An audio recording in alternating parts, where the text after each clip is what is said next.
ओ शिव शंभो शिव, भोले शंकर शिव शंभो, जय शंभो, जय शंभो शिव, भोले शंकर जय शंभो, महादेव शिव शंकर शंभो, उमाकांत हर त्रिपुरारी, मृत्युंजय वृषभ ध्वज, शूलिन गंगाधर मृड मदनारे, हर शिव शंकर गौरीशम, वंदे गंगाधरमीशम, रुद्रम पशुपति मिशानम, कलये काशीपुरीनाथम, जय शंभो, हर शंभो शिव, गौरी शंकर जय शंभो, जय शंभो, हर शंभो शिव, गौरी शंकर जय शंभो। बोल शंकर भगवान की जय। सभी का एक बार फिर हार्दिक स्वागत है शिव महापुराण के रुद्र संहिता के सेवन में। जो तृतीय हमारा प्रकरण चल रहा है उसमें आज पार्वती की तपस्या विषयक दृढ़ता, उनका पहले से भी उग्र तप, उससे त्रिलोकी का संतप्त होना और समस्त देवताओं के साथ ब्रह्मा और विष्णु भगवान का शिव के स्थान पर जाना। ब्रह्मा जी कहते हैं, मुनीश्वर, शिव की प्राप्ति के लिए इस प्रकार की तपस्या करती हुई पार्वती को बहुत वर्ष बीत गए तो भी भगवान शंकर प्रकट नहीं हुए।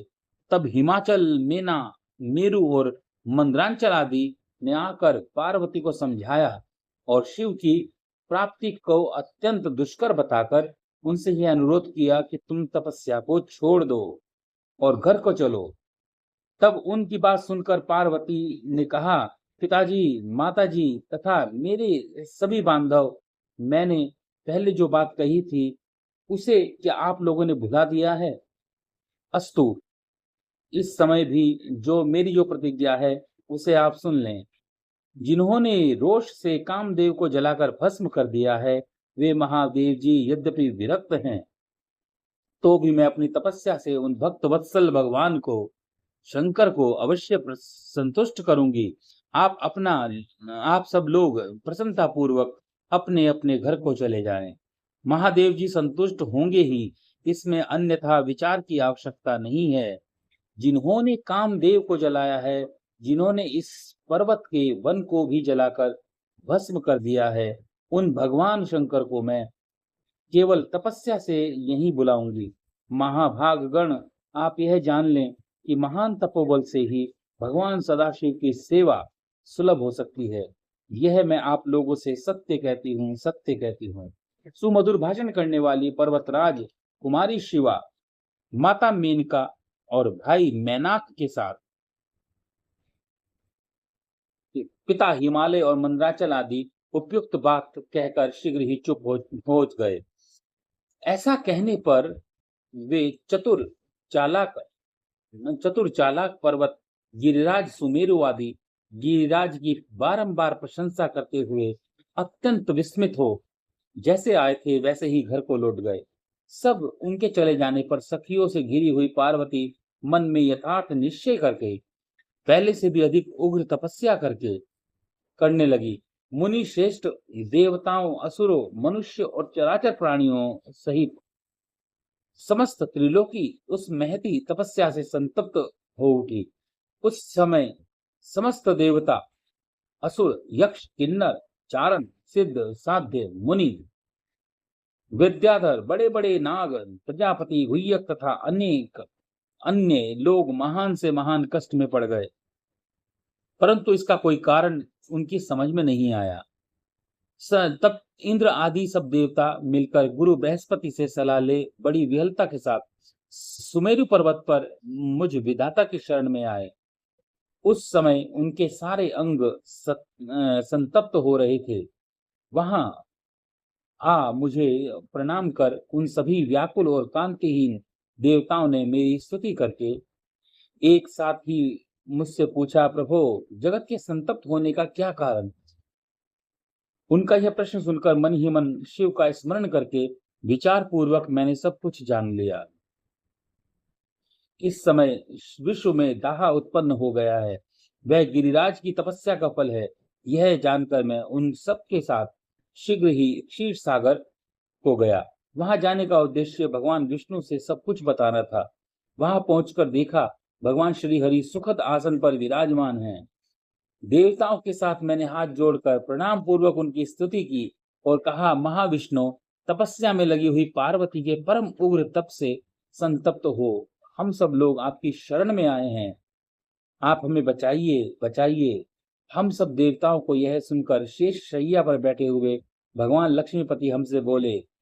श्री विष्णु वाच, देवताओं, आज मैंने पार्वती जी की तपस्या का सारा कारण जान लिया है। अतः तुम लोग के साथ अब परमेश्वर शिव के समीप चलता हूँ। हम सब लोग मिलकर यह प्रार्थना करेंगे कि वे गिरिजा को ब्याह कर अपने यहाँ ले आवें। हमरो इस समय समस्त संसार के कल्याण के लिए भगवान से शिवा के पाणी ग्रहण के लिए अनुरोध करना है। देवादिदेव पिनाकधारी भगवान शिवा को वर देने के लिए जैसे भी वही उनके आश्रम पर जाएं, इस समय हम वैसा ही प्रयत्न करेंगे। अतः परम प्रिय परम मंगलमय महाप्रभु रुद्र जहां उग्र तपस्या में लगे हुए हैं, वहीं हम लोग सब चलेंगे। भगवान विष्णु की यह बात सुनकर समस्त देवता आदि हठी, क्रोधी और जलाने के लिए उद्यत रहने वाले प्रियंकर रुद्रदेव से अत्यंत भयभीत हो बोले। देवताओं ने कहा, भगवान, जो महाभयंकर कालाग्नि के समान दीप्तिमान और भयंकर नेत्रों से युक्त है, उन रोष भरे महाप्रभु रुद्र के पास हम लोग नहीं जा सकेंगे, क्योंकि जैसे पहले उन्होंने कुपित हो दुर्जय काम को भी जला डाला, उसी प्रकार वे हमें भी दग्ध कर देंगे, इसमें संशय नहीं। मुने, इंद्रादि देवताओं की बात सुनकर लक्ष्मीपति श्री हरि ने उनको सांत्वना देते हुए कहा। श्री हरि बोले, हे देवताओं, तुम सब लोग प्रेम और आदर के साथ मेरी बात सुनो। भगवान शिव देवताओं के स्वामी तथा उनके भय का नाश करने वाले हैं। वे तुम्हें दग्ध नहीं करेंगे, तुम सब लोग बड़े चतुर हो, अतः तुम्हें शंभु को कल्याणकारी मानकर हमारे साथ सबके उत्तम प्रभु उन महादेव जी के शरण में चलना चाहिए। भगवान शिव परायण पुरुष, सर्वेश्वर, वरणीय, परात्पर, तपस्वी और परमात्म स्वरूप हैं, अतः हम उनके शरण में अवश्य चलना चाहिए। प्रभावशाली विष्णु के ऐसा कहने पर सब देवता के साथ पिनाक पाणी शिव का दर्शन करने के लिए सभी देवता चल पड़े। मार्ग में पार्वती का आश्रम पहले पड़ता था, अतः उन गिरिराज नंदिनी की तपस्या देखने के लिए विष्णु आदि सब देवता कौतूहल पूर्ण उनके आश्रम में पहुंचे। पार्वती के श्रेष्ठ तप को देखकर सब देवता उनके उत्तम तेज से व्याप्त हो गए।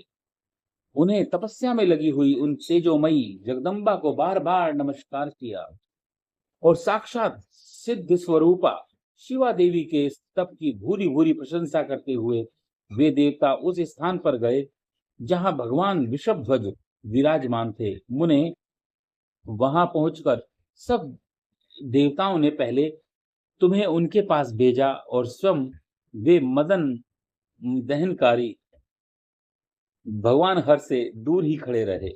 वे वहीं से यह देखते रहे कि भगवान शिव कुपित हैं या प्रसन्न।